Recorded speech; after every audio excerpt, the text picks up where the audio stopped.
नमस्कार, मैं संजय सनम। यूट्यूब के सभी व्यूवर्स का हृदय से अभिवादन। व्यूवर्स, आज चलते हैं राजस्थान की राजधानी गुलाबी नगरी जयपुर, जहां पर कुछ दिन पहले जयपुर नगर निगम के चुनाव हुए थे और चुनाव के घमासान में बगावत के स्वर भी हुए थे। बहुत सारे असंतुष्ट कार्यकर्ता भारतीय जनता पार्टी के और कांग्रेस के, उन्होंने अपनी अपनी ताल ठोकी थी। लेकिन कुछ खुश किस्मत ऐसे लोग थे जिन्होंने बिना पार्टी के सिंबल के अपना दमखम दिखाते हुए अपने क्षेत्र में विजय का परचम फहराया और उसके बाद पार्टी को उनके पास खुद चला करके आना पड़ा। यानी पार्टी ने पहले जिनको सस्पेंड कर दिया था, अब वही पार्टी उनको सम्मान के साथ वापस अपने घर, अपने परिवार में लेने को मजबूर हुई। जयपुर नगर निगम ग्रेटर से 149 वार्ड, एक जाना पहचाना नाम है स्वाति परनामी जी, और स्वाति परनामी जी के साथ भी कुछ ऐसा ही हुआ और उनको भी बगावत करनी पड़ी। लेकिन स्वाति जी उन खुशकिस्मत लोगों में थी जिन्होंने बहुत शानदार विजय दर्ज की और अब पार्टी उनके पास खुद चलकर आ गई। चलिए आज फोन लाइन पर जुड़ते हैं जयपुर 149 वार्ड की विजेता स्वाति परनामी जी के साथ और उन्हीं से पूछते हैं कि स्वाति जी, आपके साथ दरअसल हुआ क्या था। स्वाति जी स्वाति जी, बहुत बहुत स्वागत। धन्यवाद सर, धन्यवाद। सबसे पहले हम अपने पूरे first news, digital first news परिवार की तरफ से आपको विजय की बहुत बहुत बधाई देते हैं। इतनी विपरीत परिस्थितियों में बिना पार्टी के सिंबल के आपने विजय का परचम फहराया और आपने ये बताया कि अगर कोई उम्मीदवार काबिल है, जनता तक उसकी पहुंच है, तो फिर वो किसी के सिंबल का मोहताज नहीं होता। फिर जनता का प्यार, जनता का समर्थन उसे विजय का परचम फहरवा देता है। स्वाति जी, लेकिन मेरा सवाल ये है कि जयपुर नगर निगम के चुनाव में दोनों प्रमुख पार्टियों से बागी तेवर बहुत बुलंद हुए थे। आप जब इतनी काबिल नेता थी अपने क्षेत्र में, अपनी पार्टी में, आखिर आपको इस तरह से बगावत क्यों करनी पड़ी? टिकट आपको क्यों नहीं मिली स्वाति जी? सर नमस्कार करती हूँ और आभार व्यक्त करती हूँ, आपने इस विजय के लिए शुभकामनाएं दी। और मेरा निवेदन ये था कि टिकट देना या नहीं देना पार्टी और संगठन और सत्ता में विराजमान जो हमारे एमएलए होते हैं, बहुत सारी अहम भूमिका उन सबकी भी होती है जी। लेकिन मैं ये कारण नहीं जान पाई कि मुझे इससे क्यों वंचित रखा गया। मैं ये भी जानती हूँ कि हर पार्टी को चाहिए होता है कि उनके पास हर वार्ड में विजयी कैंडिडेट होना चाहिए जी। लेकिन मैं उनकी अंतर की जो कारण रहा, मैं उस तक नहीं पहुंच पाई। लेकिन मैं फिर भी कहती हूँ कि जो ईश्वर ने किया मेरे लिए बहुत अच्छा किया।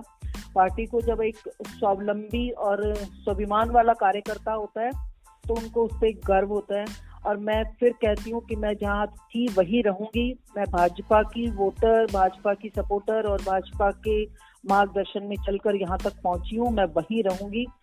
इस गहराई में जाने से अच्छा है कि अब मुझे जो क्षेत्र सौंपा है मेरे वार्ड के वासियों ने, उसमें अच्छे स्वाति जी, मेरे सवाल का ये जवाब नहीं है। स्वाति जी प्लीज, नहीं, आप बात को मत घुमाइए प्लीज। देखिए, आप जीत गए हैं, सुनिए मेरी बात सुनिए। आप जीत गए हैं, इसलिए पार्टी ने आपको अपने परिवार में सम्मान के साथ ले लिया। मुझे आप एक बात बताइए, अगर यही स्वाति परनामी, भगवान न करे, अगर कहीं हार जाती, तब स्वाति परनामी बोलती नहीं बोलती कि उनके साथ क्या हुआ? अन्याय तो था ही सर, लेकिन मैंने ये सोच लिया था कि अगर मुझे मैं ये जानना चाहता हूँ स्वाति जी, ये जानना चाहता हूँ अन्याय किसके द्वारा हुआ, क्योंकि हमारे पास जो खबर आ रही थी कि विधायक और पार्टी संगठन के नेताओं के बीच में तनातनी थी। ये टिकट आपको किसके द्वारा दी गई, कहाँ से रोकी गई, आपको अब तो पता चला ही है। दी तो गई नहीं सर, दी तो नहीं गई ना। अपन ये तो कैसे कहें कि संगठन, मैं इतना कमजोर संगठन भी नहीं होता कि अगर वो किसी चीज पे अड़ जाए तो एमएलए उसको मना कर सके, और इतना ताकतवर एमएलए भी नहीं होता कि अगर संगठन चाहे तो उनकी हर चीज पे वो एमएलए लगाम लगाए। ये कैसे हुआ, क्यों हुआ, पर मैं तो ये स्वाति जी मेरे अच्छे के लिए। स्वाति जी, ये तो आपके अच्छे के लिए हो गया, लेकिन बहुत सारे लोगों के आप ही के जो भाई बहन है उनके अच्छे के लिए नहीं भी हुआ। नहीं भी हुआ। लेकिन आपका जवाब यह कहता है इसका मतलब बात कहीं ना कहीं पार्टी नेतृत्व, पार्टी संगठन पे आ जा रही है, क्योंकि पार्टी संगठन बॉस है, पार्टी संगठन बॉस है। दोनों की जिम्मेदारी बराबर की है सर। मैं अब आपने से यही सुन के इसको विराम दे, दोनों बराबर के जिम्मेदार हैं। इतनी बड़ी पार्टी को चलाने के लिए ना तो एक एमएलए इतना ताकतवर है कि वो संगठन की बात को काट दे, और ना ही संगठन इतना कमजोर है कि वो एमएलए को जरूर हर बात को उसके मानने के लिए पाबंद हो। ऐसा नहीं है। स्वाति जी आप बड़ी खूबसूरती के साथ ढक्कन लगा रही हैं, मतलब खोल नहीं रही हैं बर्तन को। लेकिन नहीं, आप जानती है ना, आपकी व्यथा, आपकी सच्चाई जानती है। मैं आपसे यही सवाल अगर करूं, अगर स्वाति हार जाती तब बोलते नहीं बोलती? नहीं बोलते सर। संगठन में काम किया है सर, मैं संगठन की पुजारी हूँ, मुझे संगठन ने स्वाति जी अगर आप आज आप संगठन में वापस हैं, सम्मान के सहित वापस हैं, लेकिन जो आपके जो दूसरे भाई बहन हैं वो तो अभी भी निष्कासित हैं। बिल्कुल सही कह रहे हैं। तो फिर वो तो अब भी पार्टी को मां कह रहे हैं, लेकिन उसके बावजूद क्या है उनके साथ? अच्छे कार्यकर्ता की पार्टी को भी जरूरत होती है, और जो काम करने की, मेहनत करने की इच्छा में आ जाता है ना, तो उसे भी कोई ना कोई प्लेटफॉर्म चाहिए। फिर मेहनत करेंगे और पार्टी उनको फिर से अपनी जगह पे स्थापित करेगी, ये मेरा विश्वास है और ये मेरी उम्मीद करती हूँ मैं। मेरी हर कोई स्वाति परनामी या कुसुम यादव जी जैसे खुशकिस्मत नहीं होते, लेकिन आप पार्टी, संगठन और अपने विधायक दोनों को बहुत सेफगार्ड कर रही हैं। लेकिन जो हुआ उसका चित्रण थोड़ा तो करना चाहिए ताकि पार्टी नेतृत्व भी सोचे। सर मुझे यही सिखाया गया है कि जहाँ सुनवाई होनी है वही रोना रोने से फायदा है। सर मैं आपको फिर निवेदन कर दूं सर, बराबर के जिम्मेदार है। मैं ये भी नहीं कहती अगर आप मुझे इतना प्रेशर नहीं करते। आप समझते हैं मेरी बात को, बहुत अच्छी तरह समझ सकते हैं कि पार्टी में कोई भी इतना कमजोर नहीं है। अपने आप पार्टी ने देखा था तो वो नहीं कर सके। अगर वो मुझे पार्टी के चलते टिकट दे देते तो शायद इतनी जोरदार जीत भी नहीं होती और पूरे आप जैसे महानुभावों तक मेरा नाम भी नहीं पहुंचता। पार्टी के बहुत सारे कैंडिडेट पहुंचे। बड़ी खूबसूरती के साथ गुस्ताखियों को भी छिपाती हो आप, खामियों को भी खूबियों में बदलने की कोशिश कर रही हो। चलिए स्वाति जी, मेरा परिवार नहीं मैं देखिए, हमारा उद्देश्य ये नहीं है कि कोई पार्टी की क्रिटिसाइज करवानी, लेकिन हमारा उद्देश्य ये है कि जिस पार्टी को उसकी नीतियों के साथ, उसकी मर्यादा के साथ, उसकी एक अलग गरिमा के साथ जाना जाता है, अगर उस पार्टी पर प्रश्न लगते हैं कि टिकटों की खरीद बिक्री हुई है, पैसों की वजह से भी टिकटें रोकी गई है, चाहे वो इधर की हो चाहे वो उधर की हो, या खरीद फरोख्त तक मैं जाना नहीं चाहती। मैं आपको बताती हूँ कि एक जॉइंट फैमिली होती है ना, संयुक्त परिवार होता है ना, तो उसमें सबकी आकांक्षाओं पर हमारे बुजुर्ग खरे उतर जाएं ये सही नहीं है। कहीं ना कहीं उनको बच्चों को कंट्रोल करने के लिए कुछ नियम, कुछ कायदे परिवर्तन करने पड़ते हैं, तो विराम लगाना पड़ता है सर। उसको समझिए। तो इसका मतलब उनका निर्णय सही था, आपने बगावत करके गलत किया। कोई हो सकता है, आप मुझे गलत ठहरा दीजिए, मैं अपनी गलती को अगली बार सुधार लूंगी, ये मैं एक्सेप्ट कर सकती हूं। नहीं अब तो स्वाति परनामी को टिकट मिलेगा ही मिलेगा। अब तो पार्टी भी ये गुस्ताखी नहीं करेगी, लेकिन उन लोगों का क्या होगा स्वाति जी, उन लोगों का क्या होगा? हाँ जी, मैं ये कह रहा हूँ, अच्छा आपका, हाँ जी, मैं ये कह रहा हूँ कि आप और कुसुम यादव या आप जैसे एक दो और, जो शायद एक दो और भी नाम हो सकते हैं, उनके टिकट तो आरक्षित हो गए हैं, उनके टिकटों को तो कोई खतरा नहीं है। आप तो अभी इस स्थिति में आ गई हैं कि विधानसभा भी मांग सकते हैं, लेकिन औरों का क्या होगा, उनके बारे में भी थोड़ा सोचा होता। बिल्कुल सही कह रहे हैं आप। मैंने कहा ना, एक अच्छे कार्यकर्ता को काम करने की लगन है, पार्टी कभी ना कभी उनको अपने स्थान पर वापस स्थापित करेगी। मेरी शुभकामनाएं हैं। उनको तो 6.5 साल के लिए पार्टी से बाहर निकाल दिया गया है, उन लोगों की भी पीड़ा है। कार्यकर्ता को पद से वंचित रखा जा सकता है, किसी कर्म से वंचित नहीं रखा जा सकता सर। तो जब उन्हें पार्टी का परिवार का सदस्य ही नहीं माना जाएगा तो वो क्या करेंगे? हाँ जी सर, इतना बड़ा फील्ड है सर, जैसे नाम स्थापित होगा अगली बार अपने आप श्रृंखला में आएंगे सर। कर्म बहुत बड़ी चीज होती है साहब। शर्त ये है कि आपको अच्छे मन से अच्छी भावना से कर्म करना चाहिए। लोग आपके साथ दौड़ते हैं। स्वाति जी, कर्म तो बहुत लोगों ने किया था। भाग्य की चमक जिसके साथ जुड़ जाती है उसका कर्म दिखने लग जाता है, फलित हो जाता है ना? चलिए आप मुझे एक बात बताइए, इतने पूरे घटनाक्रम में आपकी पार्टी यानी भारतीय जनता पार्टी को कितना बड़ा नुकसान हुआ? एक निगम आपके हाथ से चला गया, क्या इसकी वजह कहीं ये तो नहीं थी?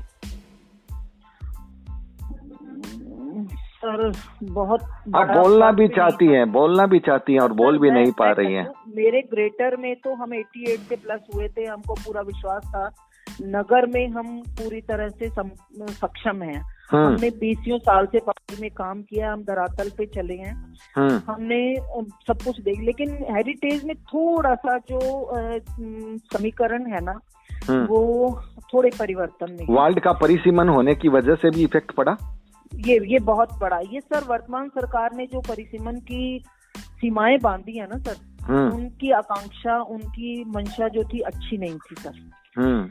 एक राज्य का मुखिया होने के नाते इस तरह की जो बिछात की है ना उन्होंने, ये बिल्कुल अच्छी नहीं की है सर। इस समय को जरूरत ही नहीं थी सर। इतनी 91 वार्ड थे, आप उसको बढ़ा करके 105 कर देते। लेकिन इस सीमा तक जब एक मुट्ठी भर के वार्ड करके आपने कचरा कर दिया सर, क्या करना चाहते हैं आप? जयपुर शहर का, राजस्थान की राजधानी का क्या करना चाहते हैं आप?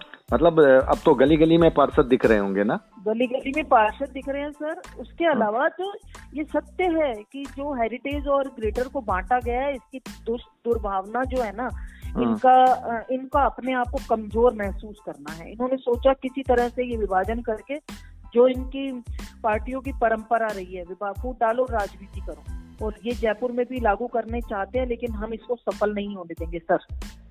हमें मालूम है कि हम 5 सीटों से हेरिटेज हमारा गया है, मात्र 5 सीटों से। हमारा 43 और उनका 47। डिस्टेंस कोई बड़ा नहीं होता सर। इसको हम अगर थोड़ी सी भी लगन और थोड़ा सा भी कहीं खटका होता ना, तो इसको हम कवर कर सकते थे। मैं स्वयं कहती हूँ, मैं पिछली बार सांगानेर विधानसभा की प्रभारी के नाते से मैंने नगर निकाय चुनाव को करवाया था। जब हमारे तिवाड़ी जी अलग हो गए थे, उन्होंने एक अलग से पार्टी बनाई थी, घनश्याम जी तिवाड़ी ने, तो हमारे यहाँ कोई विधायक नहीं था, तो मुझे वहाँ का प्रभारी बनाया गया था। हमने उस समय धरातल पर इतना श्रम किया था कि हम किसी को ये आवाज नहीं हुआ कि विदाउट किसी एमएलए की ये सीट, ये निकाय चुनाव लड़े जा रहे हैं। आपको ये लगता है कि टिकट आवंटन में जो ये भूल चूक हुई है, कहीं उसका भी फल आप पार्टी को भोगना पड़ा है? बिल्कुल हो सकता है सर, क्यों नहीं, क्योंकि ये बहुत छोटी सी समीकरण है जिससे परिवर्तन हुआ है। तो इसको अगर सुधार लिया जाता समय रहते, या तो बिठाया जाता या मनाया जाता या कुछ भी किया जाता, तो 5 सीटें कोई बहुत बड़ा नंबर नहीं होती है सर। चलो, आपने बिठाया जाता, मनाया जाता, आपको बिठाने की मनाने की बात हुई थी? अच्छा सवाल दे दिया आपने मुझे। हुई थी सर, बिल्कुल। तो स्वाति मानी नहीं थी?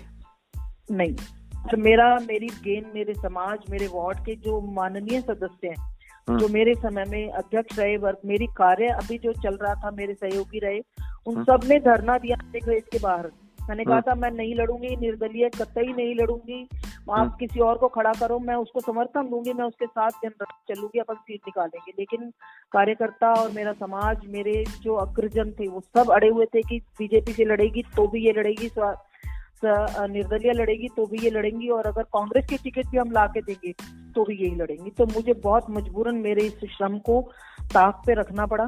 मैंने बहुत समझाया उन्होंने कि पार्टी ने तो आपको बिठाई दिया है, अब अगर आप हमारी बात मान के बैठोगे तो हमारा भी मान रहेगा। हम आपके साथ इतने साल रहे हैं, तो हमारी बात को भी आप जरा गौर करो। तब तो आपकी जन्म कुंडली में राजयोग बड़ा प्रबल है। अब स्वाति, मुझे एक बात बताओ, आप अगला टारगेट क्या है आपका? अगला टारगेट सर, अभी इसको 4 साल पूरा अच्छे से कर लें, 3 साल है वो चुनाव होने में भी। विधानसभा चुनाव दिमाग में है आपके? बिल्कुल, क्यों नहीं है सर। हाँ, क्यों नहीं वही। होना चाहिए? आप बताइए, होना चाहिए या नहीं होना? बिल्कुल बिल्कुल, मैं तो आपको उत्साहित कर रहा हूँ। नहीं सर, क्योंकि राजनीति के लिए बने हैं, सेवाएं दी हैं, संगठन को हमेशा सर्वोपरि माना है, तो कहीं ना कहीं संगठन में सीखा हुआ, किया हुआ, गढ़ा हुआ हमारे काम आया सर। और मैं आगे भी, संगठन मेरे लिए पहले है, मुझे वहां ले जाया गया प्रशिक्षण शिविर में, तो मैंने उन लोगों के बीच में यही कहा था कि आप सत्ता को सर्वोपरि मत मानिएगा। मेरे को अगर जब पहले होता था कि मुझे जानकारी में आता था कि बीजेपी ऑफिस में ये बैठक है आज, उधर से मेरी नगर निगम में बैठक होती थी, तो मैं निगम बैठक को छोड़ के जाती थी, संगठन में अपनी बैठक की उपस्थिति दर्ज कराती थी। बाद में फ्री होकर के वहाँ मीटिंग में क्या हुआ, एजेंडा मंगवाती थी, उसको देखती थी और उसका क्या करना है, मुझे क्या करना है, मैं अपना विषय सोचती थी जी। तो मैंने आज भी संगठन के लिए, मेरे मन में उतनी ही आस्था है और रहेगी। और मैं एमएलए क्यों नहीं लड़ूंगी सर, मुझे बताइए, मेरे में क्या कमी है? नहीं, अब तो और ज्यादा विशेषता हो गई है, अब तो चमक और ज्यादा आ गई है। ये बोला जाता है ना कि स्पेशलिटी आ गई है आपके अंदर, बिना सिंबल के आपने जो फतेह हासिल की है। आप जैसे भाइयों का मार्गदर्शन भी रहेगा और गाइडेंस जो भी रहेगी उसको मैं ऑबे करूंगी पूरा।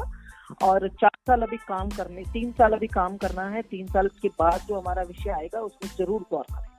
चलिए जरूर करूंगी।